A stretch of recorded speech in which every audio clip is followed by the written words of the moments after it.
ദിശേ, നീ കല്യാണം കഴിക്കുന്നതിന് മുമ്പേ നിനക്ക് എത്ര കുട്ടികൾ വേണമെന്നായിരുന്നു നിന്റെ ആഗ്രഹം? ഞാൻ കല്യാണമേ കഴിക്കൂല എന്ന് വിചാരിച്ചതാണ്. അപ്പോൾ പിന്നെ കുട്ടികളെ കുറിച്ചിട്ട് സങ്കല്പമൊന്നുമില്ലായിരുന്നു. അതെന്താ അപ്പോൾ അങ്ങനെ? അപ്പോൾ കല്യാണം കഴിഞ്ഞതിന് ശേഷം എന്നൊരു സങ്കല്പം ഉണ്ടാവൂലേ, എത്ര കുട്ടികൾ വേണമെന്ന്? അങ്ങനെ സങ്കല്പിക്കുന്നതിന് മുമ്പേ തന്നെ വീട്ടിൽ തന്നെ കുട്ടികളായി ആദ്യത്തെ. എന്നാലും 2 വേണമെന്നോ അല്ല 3 വേണമെന്നോ അല്ലെങ്കിൽ അങ്ങനെ ഒരു കാഴ്ചപ്പാട് അങ്ങനെ എനിക്ക് പ്രത്യേകിച്ച് അങ്ങനെ എൻ്റെ ഫാമിലി ലൈഫിനെ കുറിച്ചിട്ട് വലിയൊരു കാഴ്ചപ്പാട് ഉണ്ടായിരുന്നില്ല. അപ്പോൾ സുമേഷ് ചേട്ടൻ ആദ്യം തന്നെ കല്യാണത്തിന് മുമ്പേ ഇങ്ങനെ പറഞ്ഞു എനിക്ക് 3 കുട്ടികൾ വേണമെന്നാണ് ആഗ്രഹം. 3 അല്ല, എൻ്റെ ആഗ്രഹം ശരിക്കും 5 ആയിരുന്നു. എന്നോട് ഒരു വിനയം കൊണ്ടായിരിക്കുക 3 എന്നാണ് പറഞ്ഞത്. അപ്പോൾ എന്തുകൊണ്ടാണെന്ന് ചോദിച്ചാൽ പറഞ്ഞു ഞങ്ങൾ 3 കുട്ടികളാണ്, അപ്പോൾ ഞങ്ങൾക്ക് അതിൻ്റെ ഒരുപാട് ഗുണങ്ങൾ കിട്ടിയിട്ടുള്ളതാണ്. അപ്പോൾ എൻ്റെ മക്കളും അതേപോലെ വളരണം എന്നുള്ള ആഗ്രഹമുണ്ട് എന്നൊക്കെ പറഞ്ഞപ്പോൾ ഞാൻ പിന്നെ എന്നാൽ പിന്നെ കാഴ്ചപ്പാടുള്ള ആൾക്കാർ അത് മോശമല്ല എനിക്ക് തോന്നി. അപ്പോൾ ഞാൻ മാനസികമായിട്ട് ഞാൻ അതിനോട് പൊരുത്തപ്പെട്ടു. Thank you for that. അല്ല, ഞാൻ എന്തുകൊണ്ടാണ് പറയാൻ കാരണം വെച്ചാൽ എനിക്ക് ആദ്യം 5 ആയിരുന്നു ദുബായിലൊക്കെ നിൽക്കുന്ന സമയത്ത്, കല്യാണത്തിന് മുമ്പെയൊക്കെ. പിന്നെ കല്യാണം കഴിഞ്ഞപ്പോൾ ഇപ്പം പോലെ എൻ്റെ ആഗ്രഹം മാത്രം നോക്കിയിട്ട് കാര്യമല്ലോ, ദിശയുടെ ആരോഗ്യസ്ഥിതിയും കൂടെ നോക്കണമല്ലോ. 1, 2, 3 എന്നെല്ലാം പറയുമ്പോൾ ഡോക്ടർമാർ പറഞ്ഞ് ഇനി മതി ഇട്ടോ നിർത്തിക്കുമെന്ന് പറഞ്ഞു. 3ാമത്തെ ആയപ്പോൾ എന്നോട് ഡയറക്റ്റ് പറഞ്ഞു ഡോക്ടർ. അപ്പോൾ ഞാൻ പറഞ്ഞു ഓക്കെ എന്ന് പറഞ്ഞു. പക്ഷെ നമ്മൾ അതുകൂടെ നോക്കണമല്ലോ. പിന്നെ അത് മാത്രമല്ല, കുട്ടികളെ നമ്മൾ 5 വേണം 10 വേണം എന്ന് പറയുന്നത് മാത്രം കാര്യമില്ല. അവരെ നല്ല രീതിയിലുള്ള വിദ്യാഭ്യാസം കൊടുക്കണം, നല്ല വസ്ത്രം, നല്ല പാർപ്പിടം, നല്ല രീതിയിൽ വളർത്തണ്ടേ, നല്ല ആൾക്കാരായി വളർത്തണ്ടേ. അതിനുള്ള സാഹചര്യങ്ങൾ കൂടി നമ്മൾ ഉണ്ടാക്കിയിട്ടുണ്ടാവണം അല്ലേ. അല്ലാണ്ട് വെറുതെ നമുക്ക് ഇത്ര വേണമെന്ന് പറയുന്നതിൽ കാര്യമില്ല എന്ന് ഞാൻ മനസ്സിലാക്കി. അങ്ങനെ ഞങ്ങൾ തൽക്കാലത്തേക്ക് 3 നിർത്തിയിട്ടുള്ളത്. ഇനി വേണമെങ്കിൽ സിറ്റുവേഷൻസ് ഒക്കെ നോക്കിയിട്ട് ദിശ, ആരോഗ്യപരമായ സിറ്റുവേഷൻസ് ഒക്കെ നോക്കിയിട്ട് വേണമെങ്കിൽ 5 സാധ്യതകളുണ്ടോ?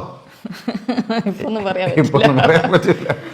ഓക്കെ, അത് കുറച്ച് ഗ്യാപ്പ് കൊടുത്തു കഴിഞ്ഞാൽ പിന്നെ നമ്മളതിലേക്ക് വരാനുള്ള സാധ്യതകളൊക്കെ ഉണ്ട് എന്ന് പറയുന്നത് കേൾക്കാം.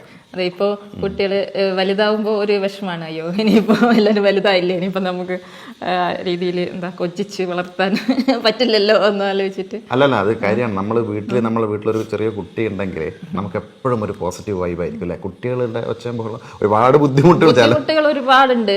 ഇപ്പോൾ ഓരോ കുട്ടികളെ ഇപ്പം അറിയാമല്ലോ, ഓരോ കുട്ടികളെ വളർത്തുന്നതെന്ന് പറഞ്ഞാൽ അത്രക്കും ബുദ്ധിമുട്ടുള്ള കാര്യമാണ്. അവരുടെ സമയത്ത് ഭക്ഷണം കൊടുക്കുക, ക്ലീനിങ്ങും കാര്യങ്ങളും, പിന്നെ അവരുടെ ഓരോ വാശിയും കാര്യങ്ങളൊക്കെ ഉണ്ടാവുമല്ലോ. അതിനനുസരിച്ചിട്ട് നമ്മൾ കൊണ്ടുപോകാന്ന് പറഞ്ഞാൽ വലിയ ബുദ്ധിമുട്ടുള്ള കാര്യമാണ്. അല്ല, പിന്നെ കുട്ടികൾ കച്ചറ ഉണ്ടാക്കുകയും ചെയ്യില്ല. അപ്പം ഭയങ്കര ഇറിറ്റേഷൻ ആയിരിക്കും ചില സമയത്ത്. നമ്മൾ നല്ലത് മാത്രം പറഞ്ഞാൽ പോലെ അതിന്റെ ഒരുപാട് 2 വശവും പറയണം. നമുക്ക് ഒരുപാട് മാനസികമായിട്ട് നമ്മൾ ശരിക്കും നമ്മളുടെ ജോലിയും കാര്യങ്ങളൊക്കെ അതിനിടയിൽ കുട്ടികളുടെ ബുദ്ധിമുട്ടുകളും എല്ലാം കൂടി മാനേജ് ചെയ്യാന്ന് പറഞ്ഞാൽ വളരെ ബുദ്ധിമുട്ടുള്ള കാര്യമാണ്. എന്നാലും ഞാനത് പോസിറ്റീവായിട്ട് തന്നെയാണ് എടുക്കുന്നത്. കാരണം എന്ന് വെച്ചാൽ ഇപ്പോൾ സെലിബ്രിറ്റീസ് വരെ പോസ്റ്റ് പാർട്ടൽ ഡിപ്രഷൻ്റെ കാര്യങ്ങളൊക്കെ പറയുന്നില്ലേ, പബ്ലിക്കായിട്ട് ഇപ്പോൾ പറയുന്നുണ്ടല്ലോ ഡിപ്രഷൻ അനുഭവിച്ചു. പക്ഷേ യഥാർത്ഥത്തിൽ ഞാൻ ഈ കുട്ടികൾ ഉണ്ടാവുന്നതിന് മുമ്പേ ഞാനൊരു ഡിപ്രസ്ഡ് സ്റ്റേജിലായിരുന്നു എന്നാണ് എനിക്ക് തോന്നിയിട്ടുള്ളത്. പക്ഷേ കുട്ടികളൊക്കെ ആയതിനു ശേഷമാണ് എനിക്ക് ഇതൊക്കെ ചെയ്യാൻ പറ്റും, എന്നെ കൊണ്ട് ഒറ്റക്ക് കുട്ടികളൊക്കെ മാനേജ് ചെയ്യാൻ പറ്റും എന്നുള്ള ആ ഒരു തിരിച്ചറിവ് വന്നപ്പോഴാണ് ഞാൻ ശരിക്കും കോൺഫിഡൻ്റ് ആയത്. അതിന് മുമ്പേയൊക്കെ ഞാൻ എൻ്റെ കോൺഫിഡൻറ്റ് ലെവൽ എന്ന് പറഞ്ഞാൽ 0 എന്ന് തന്നെ പറയാം.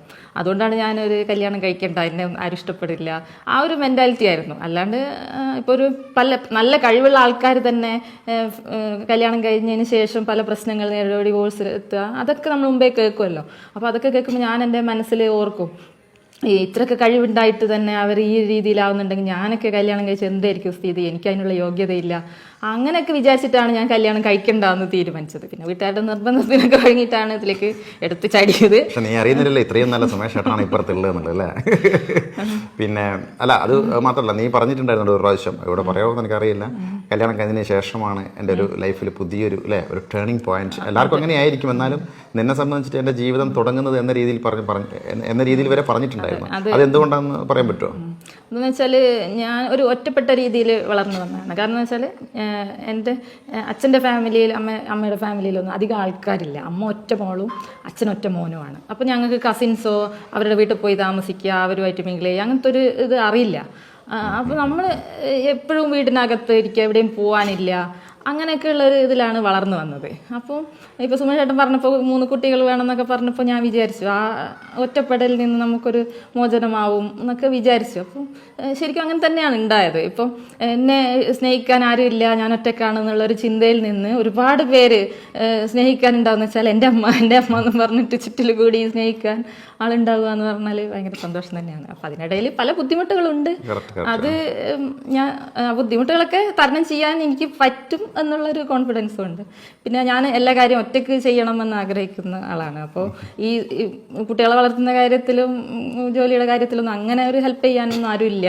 ആരെങ്കിലും സന്മനസ്സോടെ ഹെൽപ്പ് ചെയ്യാൻ റെഡി ആയാലേ എനിക്ക് സന്തോഷമേ ഉള്ളൂ. പക്ഷെ ഞാൻ ആരോടും അങ്ങനെ ഇതൊന്ന് ചെയ്യുമോ അത് ചെയ്തു തരുമോ അതൊന്നും ഞാൻ ചോദിക്കാറില്ല. എനിക്ക് പറ്റുന്ന രീതിയിൽ ഞാൻ കഷ്ടപ്പെട്ടിട്ടാണെങ്കിലും എനിക്ക് മനസ്സിലായ കാര്യം ദിശ തന്നെ ഒറ്റക്ക് സ്ട്രഗിൾ ചെയ്തിട്ട് എന്ന് വെച്ചാൽ അവരും ആരും സപ്പോർട്ട് ചെയ്തില്ല എന്നല്ല, പറഞ്ഞിട്ടൊന്നും ചെയ്യിക്കാറില്ല. അവർ കണ്ടറിഞ്ഞ് ചെയ്യുന്നത് ചെയ്യും, അത്ര തന്നെ. അങ്ങനെ ചെയ്താൽ സന്തോഷം, അത്ര തന്നെ. അല്ലാണ്ട് ഞാൻ ആർക്കും വേണ്ടി വെയിറ്റ് ചെയ്യാറില്ല, ഞാൻ തന്നെ മാക്സിമം ചെയ്യാറില്ല. പിന്നെ ഞാൻ വന്നപ്പോൾ കുട്ടികൾ മാനേജ് ചെയ്യുന്ന കാര്യത്തിൽ എനിക്ക് തോന്നുന്നത് ഞാനില്ലാത്തപ്പോൾ കുറച്ച് സ്ട്രഗിൾ ചെയ്തിട്ടുണ്ടായിരുന്നു. പിന്നെ ഞാൻ വന്നപ്പോൾ കുറച്ചുകൂടി ഈസി ആയി. മീൻസ് ഞാൻ മാനേജ് ചെയ്തെന്നല്ല, ഞാനിവിടെ ഉണ്ടെങ്കിൽ തന്നെ കുട്ടികൾ കുറച്ചൊക്കെ അടങ്ങി ഒതുങ്ങി നിൽക്കാറുണ്ട്. അതാണ് സംഭവം. അല്ലാണ്ട് വേറെ കച്ചറകൾ ഉണ്ടാക്കുന്നതിന് ഞാനുണ്ടല്ലോ എന്ന് വെച്ചിട്ട് പേടി ഉണ്ടാവും, അതായിരിക്കാം.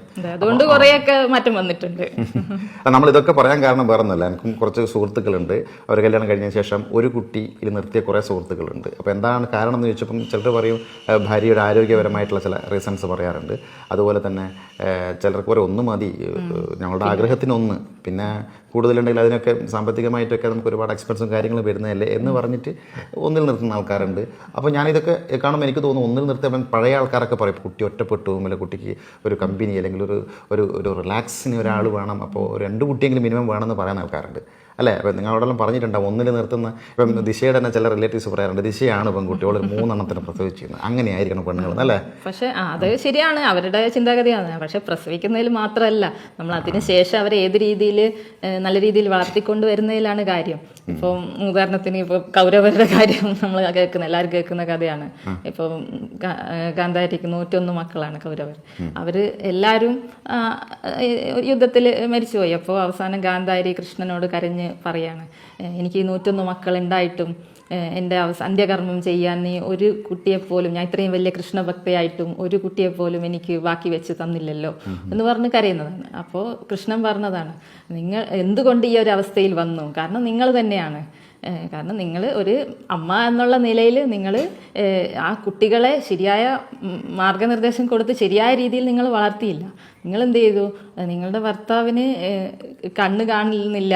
അപ്പോൾ ഒരു ഹസ്ബൻഡ്, ഇപ്പോൾ കുട്ടികളുടെ അച്ഛന് കണ്ണ് കാണുന്നില്ലെങ്കിൽ ഞാനും എനിക്കും കണ്ണ് കാണണ്ട എന്ന് വിചാരിച്ചിട്ട് കണ്ണ് കെട്ടി നടന്നു. എൻ്റെ കണ്ണുകൾ കൂടി ഭർത്താവിന് മക്കൾക്ക് വേണ്ടി കൊടുക്കണമെന്ന് ചിന്തിക്കേണ്ടതിന് പകരം ഞാനും എനിക്കും കാഴ്ച വേണ്ട എന്ന് പറഞ്ഞു, എൻ്റെ ഭർത്താവിനില്ലാത്ത കാഴ്ച എനിക്ക് വേണ്ട എന്ന് പറഞ്ഞ് കണ്ണ് കെട്ടി നടന്നു. അപ്പോൾ കുട്ടികളൊക്കെ എന്തായി, തോന്നിയ പോലെ നടന്നു, ശരിയായ രീതിയിൽ വന്നില്ല. അപ്പം ആ ഒരു തെറ്റ് ചെയ്തത് കൊണ്ടാണ് ഗാന്ധാരിക്ക് അങ്ങനെ ഒരു അവസ്ഥ എത്തിയത്. അതേസമയം കുന്തി ദേവി എന്താ ചെയ്തത്? പാണ്ഡവരുടെ 5 മക്കളെയും കൂടെ നടന്ന് വനവാസത്തിന് പോകുമ്പോൾ പോലും കൂടെ നടന്ന് അവരെ ശരിയായ രീതിയിലേക്ക് കൊണ്ടുപോയി. അപ്പോൾ ഓരോ ഘട്ടത്തിലും അവർ അമ്മയുടെ ഉപദേശം കേട്ടുകൊണ്ടാണ് അവർ എല്ലാ കാര്യങ്ങളും ചെയ്തത്. അപ്പോൾ അതേപോലെ ആ കഥ പല കോൺട്രവേഴ്സീസ് ഒക്കെ ഉണ്ടാവും അതിൽ. പക്ഷേ നമ്മൾ അതിലെ നല്ല കാര്യങ്ങൾ നമ്മൾ കാണുക. അതുപോലെ നമ്മൾ ഓരോ നിമിഷവും നമ്മൾ എന്ത് ചെയ്യുക, കുട്ടികളുടെ കൂടെ നടന്ന് അവർക്ക് വേണ്ടിയുള്ള കാര്യങ്ങളൊക്കെ ചെയ്യുക. ഇപ്പം നമുക്ക് മുമ്പേ പാരൻറ്റിങ് ചെയ്ത് ശീലമില്ല, നമ്മൾ ഓരോ ഘട്ടങ്ങളായിട്ട് പഠിച്ചുകൊണ്ട് വരികയാണ്. അപ്പോൾ നമ്മൾ പല കാര്യങ്ങളും പുതുതായിട്ട് പഠിക്കുന്നുണ്ട്. അപ്പോൾ ആ രീതിയിൽ നമ്മളെ തെറ്റുകൾ നമ്മൾ മാറ്റം വരുത്തി നല്ല രീതിയിൽ കൊണ്ടുപോകാൻ ശ്രമിക്കുന്നുണ്ട്. എത്രത്തോളം ഈ കണ്ണില്ലാത്ത ധൃതരാഷ്ട്രർക്ക് ജീവിതം ഒഴിഞ്ഞു വെച്ചോളാണോ ഈ കാന്താരി? ഗാന്ധാരിയാണ് ഈ ഗാന്ധാരിയാണ്. അല്ല, പിന്നെ നമ്മൾ എത്ര നല്ല രീതിയിൽ വളർത്തി കഴിഞ്ഞ് കഴിഞ്ഞാലും ഈ ഒരു കാലഘട്ടത്തിൽ നോക്കുമ്പോൾ അല്ലേ, ഒരു ലക്കും കൂടിയാണ് കുട്ടികളെ നന്നായി വരിക എന്നുള്ളത്. ഇപ്പം ഞങ്ങളെ സംബന്ധിച്ച് ഞങ്ങൾ ദുബായിലുള്ള സമയത്ത് ദിശയും മക്കളൊക്കെ എൻ്റെ കൂടെ ഉണ്ടായിരുന്നു. പിന്നെ ദിശ കുറച്ച് കാലം നാട്ടിൽ സെറ്റിലായി, ഞാൻ മാത്രം അവിടെയായിരുന്നു. അപ്പോഴേ ഞങ്ങൾ മനസ്സിലാഗ്രഹിക്കും, അല്ലെങ്കിൽ ദിശ എന്നോട് പറയും പെട്ടെന്ന് നാട്ടിൽ സെറ്റിലാവണം. ഒരു കൊറോണക്ക് ആ സമയത്താണ് ഞാൻ നാട്ടിലേക്ക് 1 മാസത്തെ വെക്കേഷൻ വന്നതായിരുന്നു. ഒരു 2 വർഷം കൂടെ കഴിഞ്ഞിട്ട് നാട്ടിൽ സെറ്റിൽ ആവണം എന്നൊരു പ്ലാനായിരുന്നു എനിക്ക്. പക്ഷേ കൊറോണ കാരണം 2 വർഷം മുമ്പേ ആയി. കാരണം എന്ന് വെച്ചാൽ മറ്റൊന്നുമല്ല, നമ്മളെ 3 കുട്ടികളും അതുപോലെ തന്നെ ഇവരെല്ലാം കൂടെ നമ്മൾ 2 പേരും ഉണ്ടെങ്കിൽ മാത്രമേ കാര്യങ്ങളൊക്കെ നല്ല രീതിയിൽ വരൂ എന്ന് ഞങ്ങൾ മനസ്സിലാക്കി. പക്ഷേ സാഹചര്യങ്ങൾ അത് അനുവദിച്ചിട്ടില്ല. കുറേ കാലം എൻ്റെ കൂടെ ഉള്ളതുകൊണ്ട് എനിക്കത് ഫീലും ചെയ്തില്ല. പിന്നെ ഈ കൊറോണ കാരണം ആ ഒരു സ്റ്റക്ക് വന്ന സമയത്ത് ഞങ്ങൾ 2 പേരും ഒരുപാട് ചിന്തിച്ചിട്ടെടുത്ത ഒരു ഡിസിഷനാണ് നാട്ടിൽ സെറ്റിലാവുക എന്നുള്ളത്. സാമ്പത്തികമായിട്ടൊക്കെ വളരെ അന്ന് കൊറോണ കാരണം എൻ്റെ എല്ലാ അസറ്റും ദുബായിലായിട്ടുണ്ടായിരുന്നു. അതൊക്കെ ഒറ്റയടിക്ക് നമ്മൾ വേണ്ടാന്ന് വെച്ചതാണ്. തിരിച്ചു പോയി കഴിഞ്ഞാൽ എനിക്ക് തിരിച്ച് ക്ലിയർ ചെയ്യാവുന്നതേ ഉള്ളൂ. പക്ഷേ പോയി കഴിഞ്ഞാൽ വീണ്ടും കുറേ വർഷങ്ങൾ എനിക്ക് അവിടെ നഷ്ടപ്പെടും.